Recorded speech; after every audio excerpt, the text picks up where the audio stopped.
जब दुनिया घबराती है तो गोल्ड की चमक अक्सर सबसे तेज हो जाती है। कभी जंग का डर, कभी महंगाई की मार, कभी करेंसी की कमजोरी। हर संकट में भरोसा सोने पर ही जाकर टिकता है। यही वजह है कि बीते कुछ सालों के दौरान गोल्ड गहनों तक सीमित नहीं रहा। ये तो करोड़ों परिवारों की किस्मत बदलने वाला दमदार इन्वेस्टमेंट एसेट बन गया। साल 2025 गोल्ड के इतिहास में सबसे ज्यादा बढ़ोतरी करने वाले सालों में से एक रहा।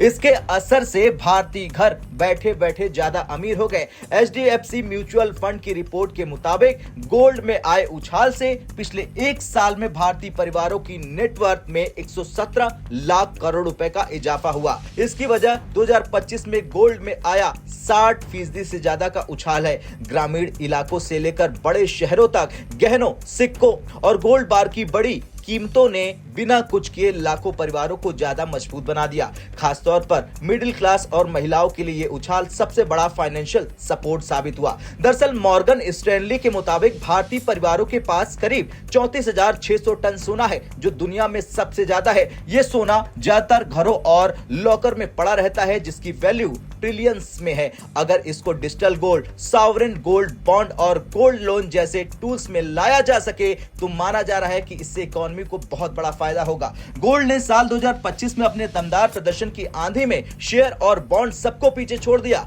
इस साल भी सोना सबसे ताकतवर सेट बनने की तरफ बढ़ा है और शायद यही वजह है कि ग्लोबल डाटा का कहना है कि साल 2026 के आखिर तक गोल्ड 6,100 से 6,700 डॉलर प्रति औंस तक जा सकता है। यानी भारत में 10 ग्राम सोने का भाव 1,75,000 से लेकर 1,95,000 तक पहुंच सकता है। सबसे मजेदार बात यह है कि सिल्वर की कहानी भी इसी तेजी का हिस्सा है, जो अपनी रफ्तार से सोने को पीछे छोड़ रही है। ग्लोबल डाटा के मुताबिक साल 2026 के आखिर तक सिल्वर 175 से 220 डॉलर प्रति औंस तक पहुंच सकता है। यानी भारत में 3,80,000 से 4,60,000 रुपए प्रति किलो तक जाने का अनुमान है। इस उछाल के पीछे की कई वजह भी एकदम साफ है, क्योंकि अमेरिका में ब्याज दरों में कटौती की उम्मीद से सोने में तेजी आ रही है। वहीं डॉलर की कमजोरी से भी गोल्ड को सपोर्ट मिल रहा है। इसी तरह सेंट्रल बैंकों की लगातार खरीद भी डिमांड को बढ़ा रही है और जियोपॉलिटिकल टेंशन के साथ ट्रेड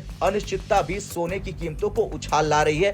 गोल्ड अब डॉलर के बाद दूसरा सबसे बड़ा रिजर्व एसेट बन चुका है, क्योंकि साल 2022 से सेंट्रल बैंक हर साल करीब 1,000 टन गोल्ड खरीद रहा है।